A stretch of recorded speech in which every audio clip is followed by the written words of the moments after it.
Assalamualaikum warahmatullahi wabarakatuh. Salam dan bahagia.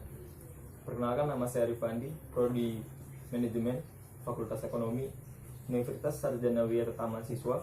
Saya akan mempresentasikan hasil penelitian saya mengenai pengaruh kelawan produk, harga, kualitas pelayanan, dan fasilitas terhadap keputusan pembelian.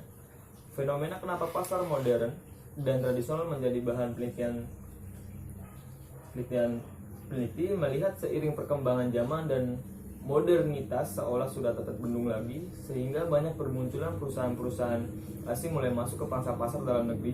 Dan yang kedua, munculnya pasar modern, timbul persaingan antar produsen, sehingga konsumen mempunyai banyak pilihan dalam mengambil keputusan pembelian.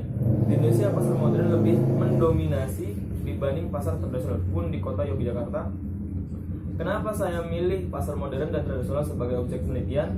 Yang pertama, tentunya dengan semakin maraknya perkembangan retail modern berdampak pada pula warung-warung kecil ataupun toko kelontong, di mana di sini peneliti menyebutnya sebagai retail tradisional, sehingga pihak yang merasakan dampak paling terasa.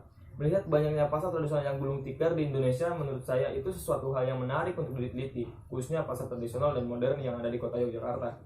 Nah, variabel yang akan diteliti meliputi variabel dependen. Yang pertama, keputusan pembelian sebagai dan variabel independen, kelengkapan produk, harga, kualitas pelayanan, dan fasilitas.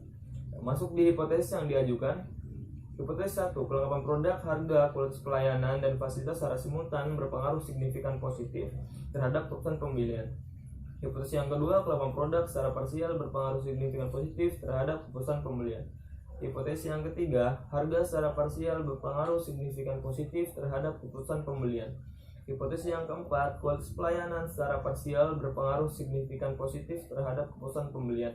Hipotesis yang kelima, fasilitas secara parsial berpengaruh signifikan positif terhadap keputusan pembelian. Nah, masuk di pembahasan hasil dan kesimpulan. Hasil uji determinasi yang pertama, nilai koefisiensi determinasi adalah antara 0 sampai 1. Hasil R-squared sebagai 0,348.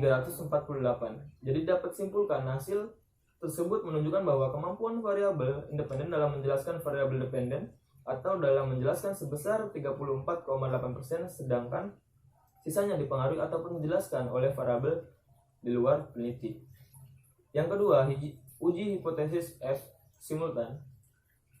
Diperoleh nilai signifikan 0,00 lebih kecil dari 0,05, sehingga dapat simpulkan bahwa hipotesis 1 yang menyatakan kelengkapan produk, harga, kualitas pelayanan, dan fasilitas secara simultan berpengaruh signifikan positif terhadap keputusan pembelian diterima. Dan yang ketiga, uji hipotesis T parsial. Uji pengaruh kelengkapan produk terhadap keputusan pembelian diperoleh nilai T hitung sebesar 707,413. Berdasarkan hasil perhitungan, diketahui bahwa T hitung lebih besar daripada T tabel dengan signifikan sebesar 0,00, sehingga hipotesis 2 diterima. Sedangkan hipotesis 3, hipotesis 4, dan hipotesis 5 nilai T hitung lebih kecil daripada T tabel, maka dapat disimpulkan bahwa hipotesis 3, hipotesis 4, dan hipotesis 5 dinyatakan ditolak.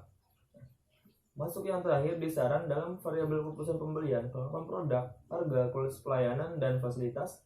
Yang diajukan dalam penelitian ini ada beberapa indikator yang menunjukkan ketidaksetujuan konsumen terhadap pernyataan yang diajukan, seperti di poin yang pertama, kemantapan pembeli di pasar tradisional. Yang kedua, varian produk di pasar tradisional. Yang ketiga, standarisasi harga produk di pasar tradisional. Yang keempat, keramahan dan kesopanan pelayanan di pasar tradisional. Dan kelima, ruangan yang kurang terawat di pasar tradisional. Meski responden yang memilih tidak setuju cenderung sedikit, setidaknya pasar tradisional harus memperhatikan dan lebih meningkatkan kembali indikator-indikator tersebut agar konsumen lebih optimal dalam melakukan pembelian di pasar tradisional. Mungkin itu saja dari saya, kurang lebihnya saya mohon maaf. Salam dan bahagia.